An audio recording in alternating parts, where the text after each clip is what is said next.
नमस्कार, माझ्या चॅनलवरती आपल्या सर्वांचं मनपूर्वक स्वागत. सध्या कैरीचा सीझन चालू आहे. जोपर्यंत बाजारात कैरी आहे तोपर्यंत आपण हे बरेच काळ टिकणारं इन्स्टंट कैरीचं पन्ह बनवू शकतो. एकदा बनवलं की आपल्याला उन्हाळाभर याचा आस्वाद घेता येतो. चला तर याला लागणारे साहित्य आणि कृती बघूया. त्यासाठी आपण इथे हिरव्यागार कैऱ्या घेतलेल्या आहेत. त्या धुवून पुसून घ्यायच्या आणि सोलून घ्यायच्या. आता अशी आपण कैरी सोलून घेतलेली आहे. त्याची साले सुद्धा आपल्याला फेकून न देता ती सुद्धा उपयोगात आणायची आहे. ती साले वाळवून आपण त्याची पावडर करून ठेवू शकतो किंवा आपण तोंडी लावण्यासाठी जे इन्स्टंट कैरीचे लोणचे बनवतो त्यामध्ये सुद्धा ही साल घालू शकता. ह्या कैऱ्या आपल्याला शिजवून घ्यायच्या आहेत. त्यासाठी आपण कुकरच्या डब्यामध्ये ठेवलेले आहेत. आता कुकरला झाकण लावायचं. 2 ते 3 शिट्यांमध्येच आपल्या कैऱ्या चांगल्या शिजलेल्या आहेत आणि ताराच्या चाळणीवरती आपण हा गर गाळून घेतलेला आहे आणि गुठळ्या वेगळ्या काढलेल्या आहेत. आता स्टीलच्या कढईमध्ये ही कैरीची संपूर्ण प्युरी घालायची आणि त्यामध्ये साखर घालायची. आपण 1 किलो साखर घेतलेली आहे कारण आपली कैरी बऱ्यापैकी आंबट आहे. साखरेचे प्रमाण आपण जी कैरी घेतो त्या कैरीच्या आंबटपणावर अवलंबून असते. आता ही संपूर्ण साखर विरघळेल तेव्हा आपला हा गर पातळ होईल. नंतर आपल्याला परत या साखरेचा पाक करून घ्यायचा आहे. जेव्हा साखरेला चांगला पाक येईल तेव्हाच आपलं हे मिश्रण बरेच दिवस टिकणार आहे, नाहीतर याला बुरशीसुद्धा येऊ शकते. त्यामुळे हे फार काळजीपूर्वक करायचं. आता तुम्ही बघू शकता साखर विरघळलेली आहे. आता परत आपल्याला हे 10 मिनिट शिजून घ्यायचं आहे. आता घट्ट होत चाललेला आहे.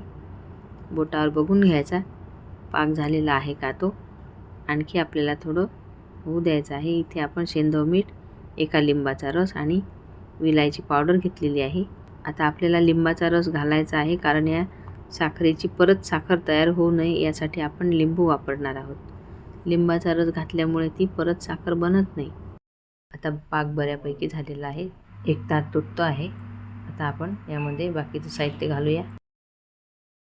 यामध्ये तुम्ही भाजून घेतलेली जिरे पावडर सुद्धा घालू शकता, पण मी असं प्लेनच ठेवणार आहे म्हणून मी घातलेली नाही. आता तुम्ही बघू शकता त्याचा शेवटचा थेंब आहे. हा पटकन पडत नाही म्हणजे आपलं मिश्रण तयार झालेलं आहे. गार झाल्यानंतर हे आणखी घट्ट होईल.